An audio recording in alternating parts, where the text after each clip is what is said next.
আমি ইনশাল্লাহ জানুয়ারিতে যাচ্ছি। কোথায়? বাংলাদেশে। জানুয়ারিতে বাংলাদেশে যাচ্ছি। ভোট খুব তাড়াতাড়ি হবে।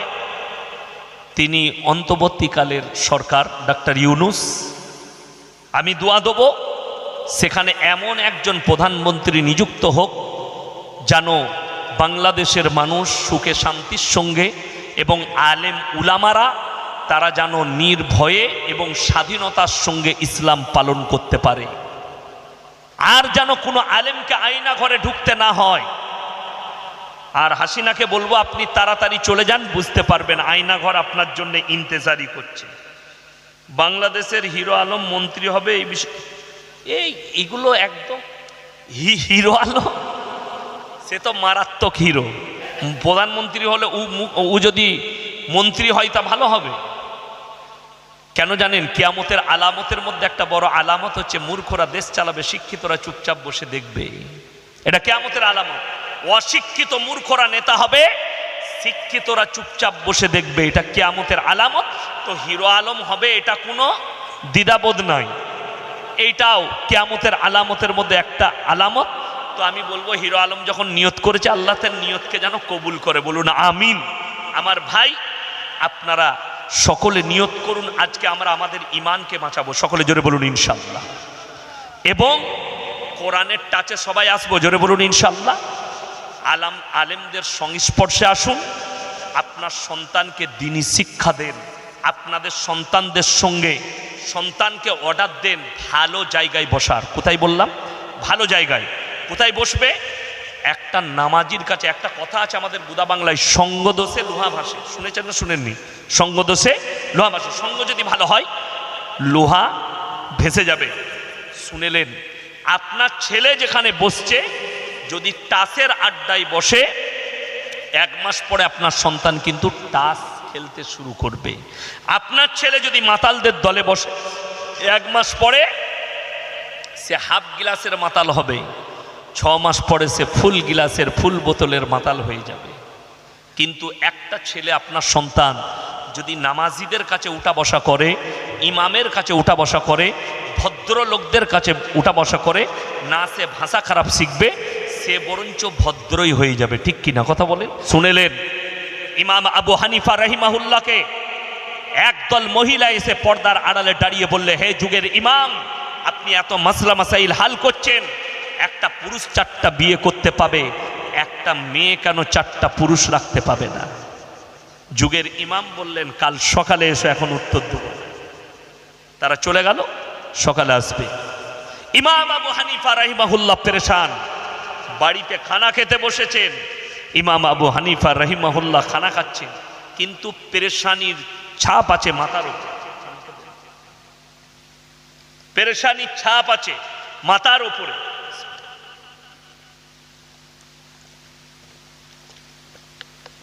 আলহামদুলিল্লাহ। ওনার মেয়ে জিজ্ঞেস করছে, আব্বা আপনি এত পেরেশান কেন? বললে, মা মহিলারা একটা প্রশ্ন করেছে, আমি উত্তর দিতে পারিনি। তিনার মেয়ে বললেন, আব্বা কালকে আমার কাছে পাঠান, এর উত্তর আমার কাছে আছে, পারবে? জি। মহিলারা সকালে এসছে, হে যুগের ইমাম, আপনি বলেছিলেন কালকে উত্তর দেবো, আমরা এসে গেছি।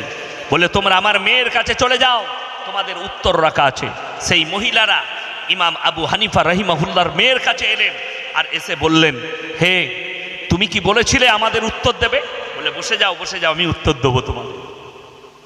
তিনি রেওয়ায়েতে আছে, একটা করে সবারই হাতে কটোরা দিলেন, আর বললেন, তোমরা পর্দার আড়ালে যাও, নিজের নিজের স্তন থেকে দুধ বের করে নিয়ে এসো। সমস্ত মহিলা দুধ বের করে নিয়ে এলেন।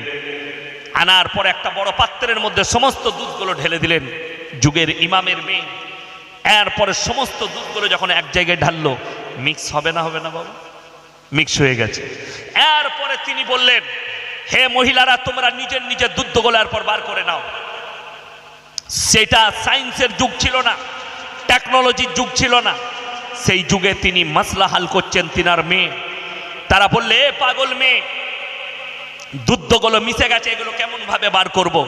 ইমাম আবু হানিফা রাহিমাহুল্লাহর মেয়ে বললেন, তোমরা যদি 4টা পুরুষ রাখতে চাও, তোমাদের মধ্যে আর জানোয়ারের মধ্যে কোনো ফারাক হবে না। একটা ছাগল মাঠে গেলে 5টা পাঁঠা মিলামিশা করে, কার বীর্য থেকে বাচ্চা হয়েছে এটা আল্লাহ ছাড়া কেউ জানে না। একটা গাই মাঠে গেলে 5টা ষাঁড় মিলামিশা করবে, কার বীর্য থেকে বাচ্চা হয়েছে আল্লাহ ছাড়া কেউ জানে না। তোমরা যদি 4টা পুরুষ রাখো, সমাজের বুকে সংশয় দাঁড়িয়ে যাবে বাচ্চাটা কার। ওই জন্য ইসলামী শরীয়তে একটাই তোমরা স্বামী রাখতে পাবে, কিন্তু একটা পুরুষ 4টা যদি মেয়ে রাখে, 4টা বিবি রাখে, 4 জনের সঙ্গে মিলামিশা করলে সংশয় থাকবে না 4 জনের পেটে বাচ্চা এসছে, 4টাই বাচ্চার বাপ একটাই। জোরে বলুন সুবহানাল্লাহ। ওই জন্য এরপর যদি বলেন বর্তমানে হারাম আওলাদ, 1 নম্বর শোনালাম। 2 নম্বর, এখন বেঈমান কাফেররা যেটা এনেছে সেটার নাম দিয়েছে রিলেশনশিপ। 2 সপ্তাহ আগেকার ঘটনা, সত্য ঘটনা, যদিও আমি তাকে চিনি না। বিদেশের একটা মারাত্মক ফুটবল প্লেয়ার, কোনো দামি ক্লাবে খেলে, দামি ফুটবলার, কোন দেশের জানি না, কালো করে ফেসবুকে তার গার্লফ্রেন্ড পোস্ট করেছে পেটে বাচ্চা আছে, প্রেগনেন্ট। সে ফটোটা পোস্ট করেছে আমি প্রেগনেন্ট। তখন তার বয়ফ্রেন্ড দ্বিতীয়বার পোস্ট করছে আমার বাচ্চার নাম এটা রাখবো। এই মহিলা তার গার্লফ্রেন্ড দ্বিতীয়বার পোস্ট করছে এই বাচ্চা তোমার নয়, তোমার সাথে ঝগড়া হওয়ার পরে আমি অন্য জনের সঙ্গে শুয়েছি, এই বাচ্চাটা তার। নাউজবিল্লাহ বলেন। হ্যাঁ, America, London, Britain, Japan, German, উত্তর কোরিয়া, দক্ষিণ কোরিয়া, চাইনা, এরা নিজেদের পার্লামেন্টে পাস করিয়ে ফেলেছে এরপর থেকে যতগুলো বাচ্চা হবে তারা যদি ইচ্ছা করে মায়ের পরিচয়ে বাঁচতে পারবে, তাদের মধ্যে আর জানোয়ারের মধ্যে কোনো ফারাক থাকবে না।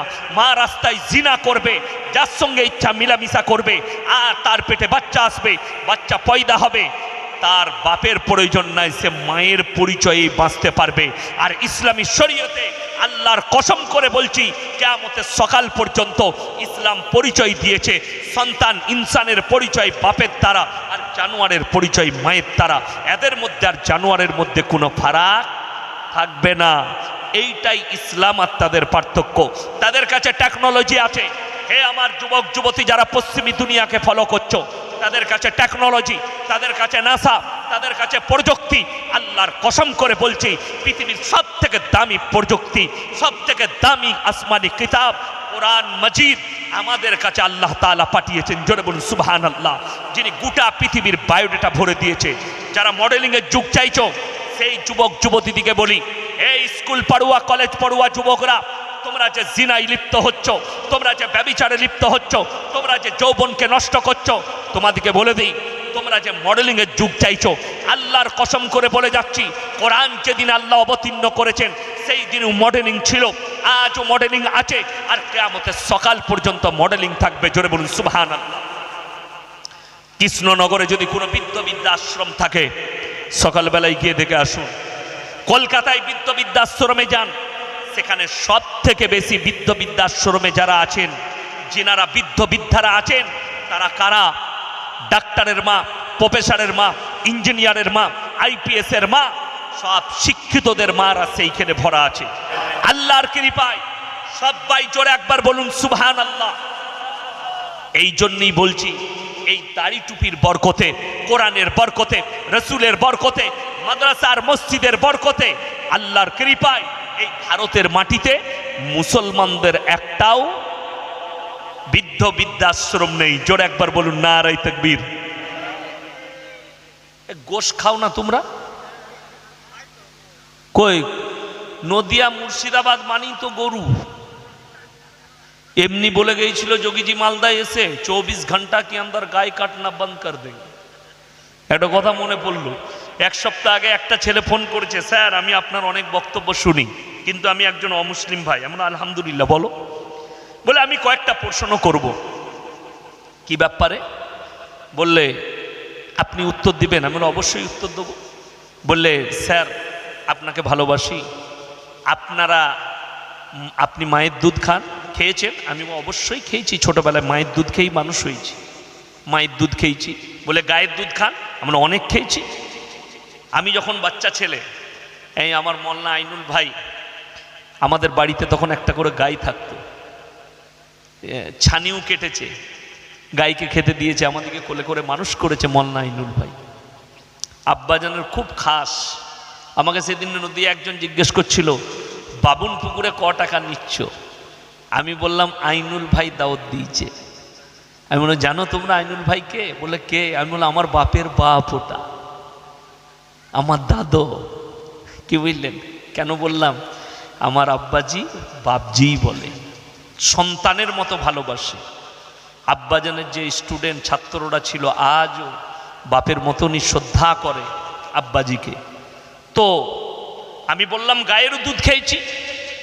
বললে স্যার আপনারা গায়ের দুধ খান, গাইকে মায়ের দুধ খান, তো গায়ের দুধ খেয়ে আবার গাইকে জবাই করে তার মাংস খেয়ে নিচ্ছেন, মাকে কেন খান না? আমি শালা দারুণ প্রশ্ন, উত্তর খুঁজতে হবে। আমি বললাম আমি উত্তর দেবো, কিন্তু নিতে পারবে তো? আমার ইঞ্জেকশন খুব খারাপ। বলে দিতে পারবে না? মানে হ্যাঁ, কিন্তু তুমি কেটে পালাবে না আর আমাকে গালি দিও না। বলে ঠিক আছে। আমি বললাম তোমরা গায়ের দুধ খাও তো? গাইকে মা বলো? বলে জি। আমরা গোবর খাও? বলে জি। মুত? হ্যাঁ। আমরা তো মায়ের দুধ, গু আর মুত খাই না? তখন আমাকে মা বোন তুলে গাল দিয়ে ফোন কেটে দিল। ওই যে আমি বললাম আমার ইঞ্জেকশন নিতে পারবে না। উত্তর, কত দুঃখের বিষয়, প্রশ্ন করছে যে আপনি তো মায়ের দুধ খান, তা মায়ের দুধ যখন খান মাকে কেন আপনারা জবাই করে খান না? আরে মূর্খ, গাইকে আমরা কম্বল ঢাকা দিয়ে ঘরে শোয়াই তো নাকি বাপের পাশে? কি বলবো, আজীব লাগে, দুঃখ লাগে। এ মানুষ, একটা গায়ের বাচ্চা সেও জানে আমার মুত খাওয়া যাবে না, আমাকে দুধ খেতে হবে। ঠিক কিনা কথা বলেন? গায়ের বাচ্চা গোবর খায়, মুত খায়। বড় কষ্ট লাগে, দুঃখ লাগে। আমি ওই জন্য নাম রেখেছি গোবরখোর মুতখোর। আমাকে বলছে গোশখোর মলবি। আমরা গোশখোর মলবি, এটা আল্লাহর কৃপা। আমি গোশ খাই, মুতখোর আর গোবরখোর তো নয়, এটা আল্লাহর কৃপা। সকলে জোরে বলুন সুবহানাল্লাহ। আমরা গোশখোর, গোবরখোর, মুতখোর নয়। আল্লাহ বাঁচিয়েছে, ইমান বাঁচিয়েছে আমার ভাই। ওই জন্য খুঁচিও না, এমন খুঁচে দেবো জায়গা খুঁজে পাবে না, চুলকাবে, ওষুধ লাগাবার জায়গা পাবে না। ওই জন্য আমাকে প্রশ্ন করেছে। আমি বলি উত্তর দিলে তুমি টিকে থাকতে পারবে না, লাইন কেটে পালিয়ে যাবে। গালি দিয়ে পালিয়ে গেল। আমি যেটা আপনাদেরকে বুঝাচ্ছিলাম, হ্যাঁ আমার মুসলমান ভাই, বেঈমান কাফেররা যেভাবে আপনার ওপরে মাথায় চেপে বসেছে আপনি অনুভবও করতে পারবেন না, আপনি ভাবতে পারবেন না কিভাবে আমাদের ইমানকে নিয়ে খেলা করছে তারা। আমাদের বাড়িতে তারা কিভাবে ঢুকে পড়েছে। আমাদের সন্তান, তোমরা শোনো, সেই প্লেয়ার যখন এটা লেগেছে, তারপরে আপড়া তাপড়ি মেচে গেছে ফেসবুকে যে এটার নাম ধর্ম। আল্লাহর কসম করে বলছি, আল্লাহ আমাদেরকে হালাল বিবি দান করেছেন। জোরে বলুন সুবহানাল্লাহ। হালাল বিবি, তোমরা অসত্য হয়ে পড়ো না। আজকে তারা নাম দিয়েছে গার্লফ্রেন্ড আর বয়ফ্রেন্ড। এটা ইসলামের কত বড় ক্ষতিকর জানেন? যারা মনে করছেন ইসলামে গার্লফ্রেন্ড বয়ফ্রেন্ড আছে, হারাম লফজ এটা, ইসলামী শরীয়তের লফজ নয়। যদি বলেন কোনো মেয়েকে ভালো লেগেছে, অবশ্যই আপনার ভালো লাগতে পারে, আপনি তার বাড়িতে নবীজির সুন্নত মোতাবিক কি পাঠাবেন? প্রস্তাব পাঠাবেন। আপনারা অনেকে জানেন না, যদি বলেন হাদিসের দলিল দেন।